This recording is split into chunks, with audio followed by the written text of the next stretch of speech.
Olá, pessoal, tudo bem? Bom, hoje a gente vai falar a respeito de calor. Calor na física significa uma energia em trânsito, uma energia que passa de um corpo para outro, graças a uma diferença de temperatura entre esses dois corpos ou mais corpos. Então, por exemplo, imagina aqui que eu tenho um corpo que está inicialmente numa temperatura de 5 graus Celsius e um outro corpo que está numa temperatura de 8 graus Celsius. Quando eu coloco esses dois corpos em contato, ou seja, um do lado do outro, eu vou perceber que aquele corpo que estava com temperatura de 5 graus Celsius sofre um aumento de temperatura, enquanto aquele corpo que estava com uma temperatura de 8 graus Celsius sofre um caimento em sua temperatura diminui. Por que que isso aconteceu? Justamente por conta dessa energia em trânsito, dessa transferência de calor de um corpo para o outro. A transferência de calor, ela sempre acontece do corpo que tem maior temperatura para aquele que tem menor temperatura. Então, se eu nomear aqui de A e B, a transferência de calor ocorreu do corpo B para o corpo A, porque o corpo B possuía maior temperatura do que o corpo A. E aí, essa transferência de calor, ela cessa a partir do momento que os dois corpos possuem a mesma temperatura. Quando os dois corpos que estavam em contato passam a ter a mesma temperatura, a gente fala que esses corpos atingiram o equilíbrio térmico, ok? Então, equilíbrio térmico é quando os corpos que estavam em contato passam a ter a mesma temperatura. É, quando a gente fala sobre calor, a unidade de medida, na verdade, a letra que a gente simboliza calor é a letra Q. E as unidades de medida referente a calor é o caloria, o quilocaloria e o joule. São três tipos de unidade de medida.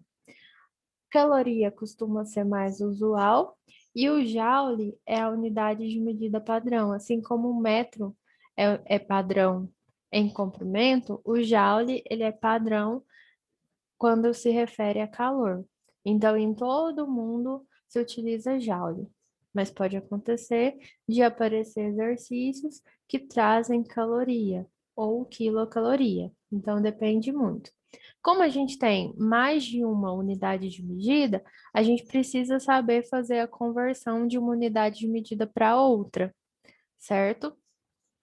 Para fazer essas conversões, basta utilizar a regra de três, em que eu tenho a relação conhecida e a partir dessa relação conhecida eu faço uma regrinha de três e descubro alguma coisa que eu quero saber. Por exemplo, eu quero saber quantos joules equivale 2 calorias. Então, basta utilizar a relação que tem caloria e joule. Aí eu faço 1 caloria equivale a 4,186 joules. 2 calorias, que é quem eu quero determinar, equivale a X. Multiplica cruzado, encontra o valor em joule. Ou então, por exemplo, eu quero saber é, quantas calorias equivale 25.000 quilocalorias. Aí eu faço 1 quilocaloria equivale a 1.000 calorias. 25.000 quilocalorias equivale a X. Multiplica cruzado e determina o valor que vai ser enorme, né? Pode acontecer também dele dar um valor em quilocaloria e aí pedir para você determinar esse valor em joule. E aí, nesse momento, você precisa saber uma relação direta. Por exemplo, ele pergunta, 25 quilocalorias em joule. Então, o que que você precisa fazer? Você precisa fazer aqui dois passos. Transformar 25 quilocalorias inicialmente em caloria, porque é uma relação conhecida, e depois que você faz isso, você transforma de calorias para joule. Então, são 2 passos para fazer essa conversão, ok? É bom enfatizar isso, porque algumas vezes pode acontecer do exercício pedir para você fazer uma conversão, não pedir, mas ser necessário fazer a conversão, então fique ciente a respeito disso. Quanto à relação entre quilocaloria e caloria, geralmente, exercício não traz isso. Então, isso é uma coisa que você precisa saber. No entanto, essa conversão aqui, que uma caloria equivale a 4,186 joules, na maioria das vezes, o exercício traz isso como dado. Então, é uma coisa que não é necessário decorar, tá bom? Daí, quando a gente fala sobre calor, o calor ele pode aparecer de duas maneiras. Ou ele é calor sensível, ou ele é do tipo calor latente. Então, é como a gente classifica esse tipo de calor. Se quando, quando ocorre a transferência de calor de um corpo para outro, esse corpo sofre variação de temperatura, então eu chamo esse calor de calor sensível. Agora, no entanto, se o corpo recebe calor e ele sofre mudança de fase, mudança de estado físico, então eu chamo esse tipo de calor latente. Por exemplo, quando eu coloco um bloco de gelo dentro de uma panela e coloco essa panela no fogo. O fogo, como ele é mais quente do que a panela e o gelo, então ele vai fornecer calor para o conjunto para a panela, né? E a panela, por sua vez, como está em contato com o gelo, vai fornecer calor para o gelo e o gelo vai derreter. Se eu deixar aquela panela muito tempo no fogo, eu vou perceber que aquele gelo vai se transformar em água. E gelo é sólido e água é líquido. Então, se ele transformou de gelo para água, ou seja, se ele transformou de sólido para líquido, isso é um tipo de mudança de fase, certo? E aí, nesse caso, a quantidade de calor recebida é chamada de calor latente, ok? Agora, no entanto, vamos supor que aquele gelo se transformou em água. Aí ele fica um tempo lá na panela, ele fica um tempo lá no fogo, e aí ele sofre uma variação de temperatura. Você vai perceber que inicialmente ele estava numa temperatura de 0. Se você colocar o termômetro lá passado um tempo, a sua temperatura está 20 graus Celsius. Então, aquela água, ela sofreu apenas variação de temperatura. Aí, nesse caso, é calor sensível, tá bom? Bom, se eu quero calcular calor sensível, eu uso o Ki-macete, que é essa formulazinha aqui. Unidades de medida. A unidade de medida, ela depende muito do calor específico, que é esse Czinho aqui. O calor específico, ele me indica quanto que 1 grama. O calor específico, na verdade, ele depende da substância. Então, quando eu falo que um bloco é constituído de ferro, como esse bloco vai aquecer ou resfriar, quanto tempo que ele vai demorar para aquecer ou resfriar, vai depender do ferro, que é a substância que constitui aquele bloco. Porque o ferro, ele tem um calor específico. E o calor específico, ele indica quanto que 1 grama de substância precisa receber de calorias de calor para poder variar sua temperatura em 1 grau Celsius, certo? Então, qual é a quantidade de calor necessária para 1 grama de substância variar em 1 grau Celsius? Por exemplo, o calor específico da areia é 0,2 calorias por grau Celsius.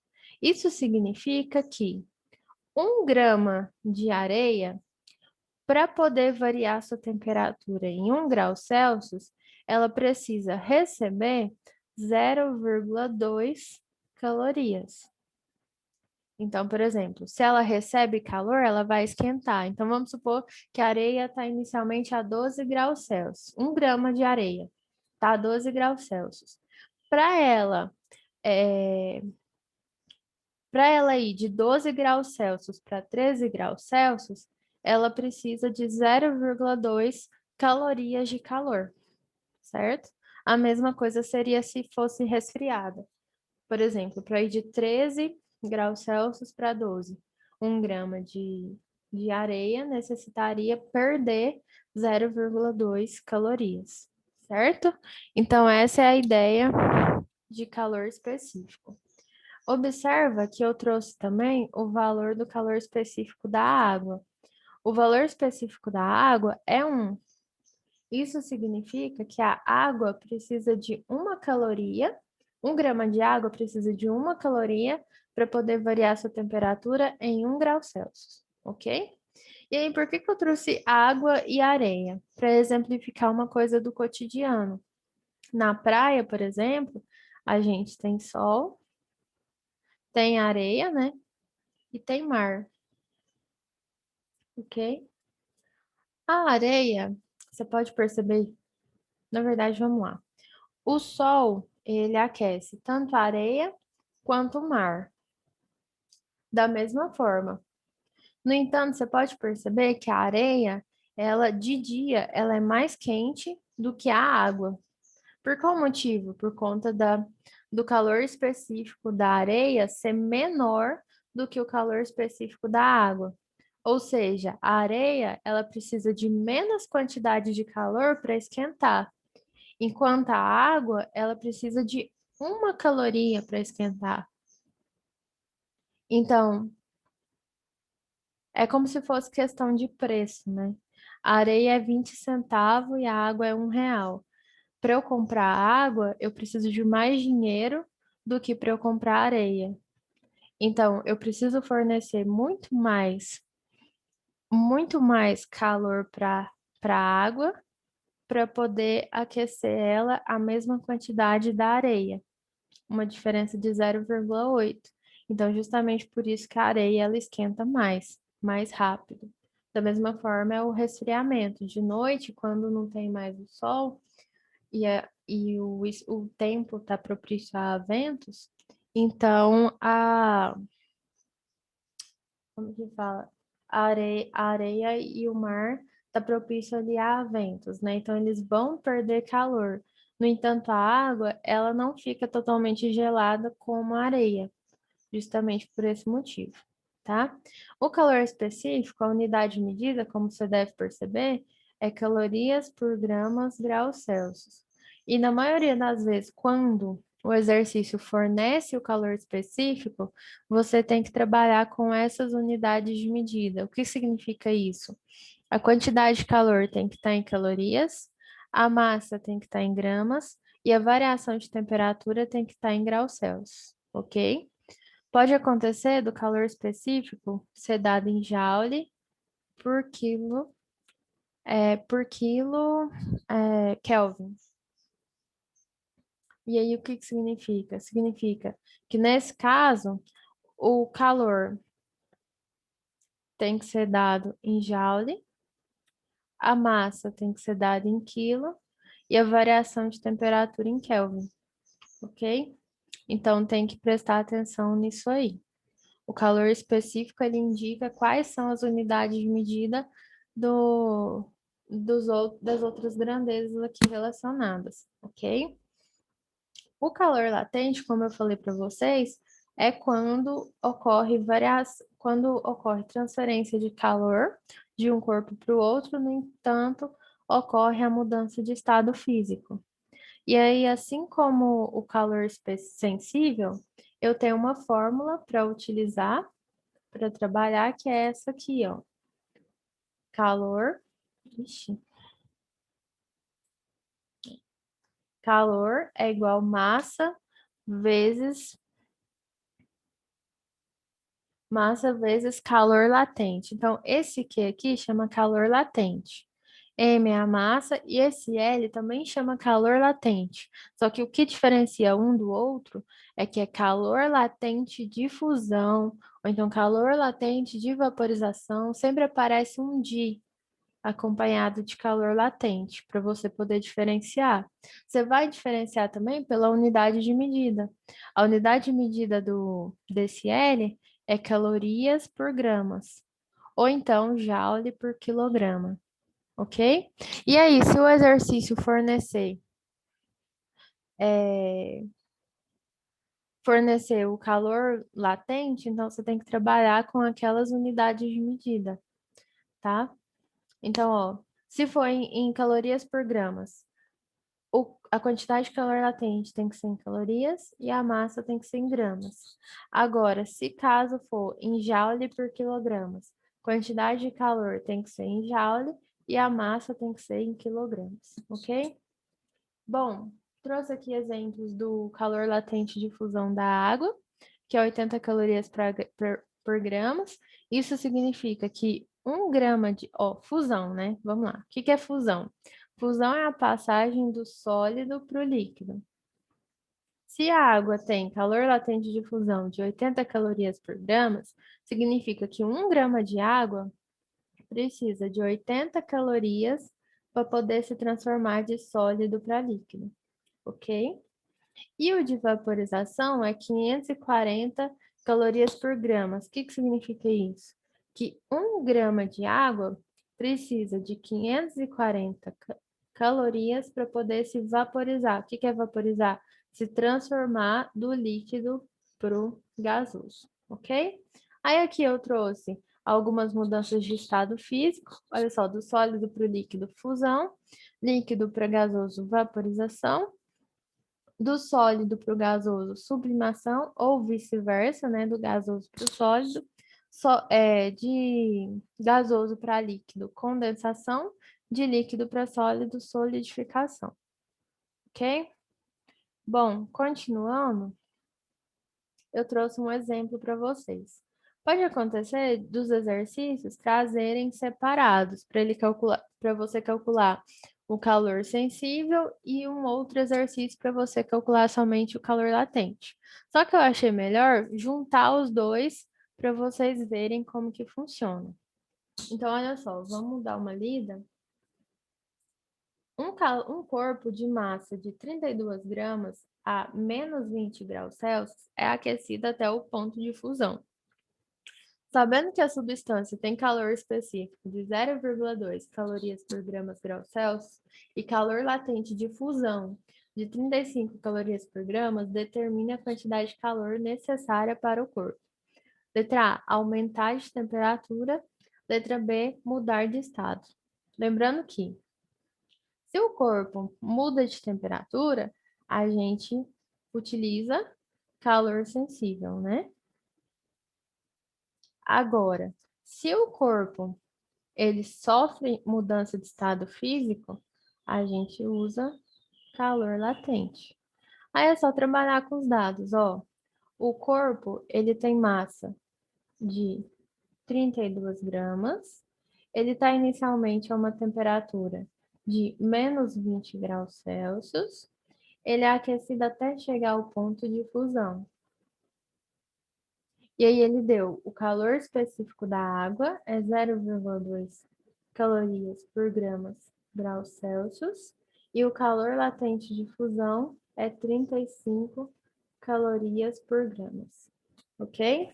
Então, só aplicar na fórmula, olha só, na primeira, a massa, olha só, analisa o calor específico, tá em calorias por graus Celsius. Então, a quantidade de calor vai ser dada em calorias, a massa tem que ser dada em gramas, já está, e a variação de temperatura em graus Celsius. Ok. Então, substituindo massa, 32, calor específico, 0,2, e variação de temperatura nada mais é do que temperatura final menos temperatura inicial. Final é 0, menos 20. Então, vai ficar, ó, 32 vezes 0,2 vezes menos com menos dá mais, 0 mais 20 dá 20. E agora é calcular, né?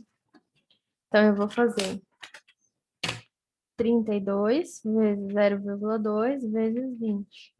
equivale a 128 calorias, ok?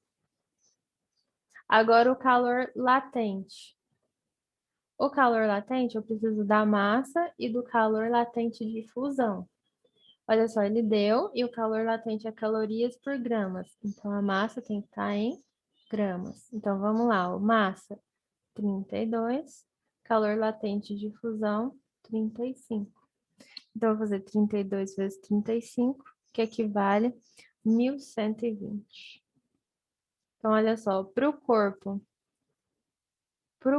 ir de sólido para líquido, né? Que a transfusão é de sólido para líquido, ele gasta 1.120 calorias. Agora, para ele aumentar de temperatura de -20 até 0 graus Celsius, ele gasta 128 calorias.